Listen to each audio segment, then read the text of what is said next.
எல்லோரும் எப்படி இருக்கீங்க? இப்போ மீன் குழம்பு வந்து எப்படி செய்யலான்னு பார்க்கலாம். அதுக்கு எலுமிச்சை அளவுக்கு வந்து ஒரு புளியை எடுத்து ஊற வச்சுக்கோங்க தண்ணியில் 1/2 மணி நேரம். அதுக்கப்புறம் மிக்சியில் போட்டு இந்த மாதிரி அடித்து எடுத்துகிட்டு அதுக்கப்புறம் ஃபில்டரில் எடுத்து அதை ஃபில்ட்ரு பண்ணிடுங்க. இது விருதுநகர் ஆச்சி சமையல் தமிழ்.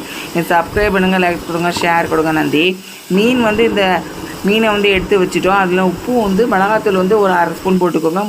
உப்பு வந்து ஒரு சின்ன பிஞ்சு போட்டுக்கோங்க. அப்புறம் வந்து மண்பானையில் வந்து 2 குழிக்கரண்டி கடலை எண்ணெய் ஊற்றிட்டு அதுக்கப்புறம் சின்ன வெங்காயம் ஒரு 1/4 கிலோ எடுத்து சாப்பரில் போட்டு சாப் பண்ணி அதை போட்டுருங்க.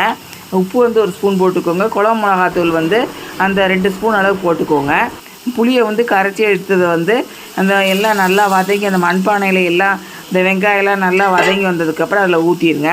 ஊற்றிட்டு கேஸ் ஸ்டவ் ஃப்ளேம் வந்து நல்லா அது கொதித்து வந்ததுக்கப்புறம் சிம்மில் வச்சு 15 நிமிஷம் வச்சுட்டு அதுக்கப்புறம் ஒரு 15 நிமிஷம் கழித்து அந்த மீனை போட்டுட்டு கேஸ் ஸ்டவ் ஃப்ளேம் சிம்மில் வச்சுட்டு 15 நிமிஷம் வச்சுட்டு அதுக்கப்புறம் வந்து ஆஃப் பண்ணிடுங்க.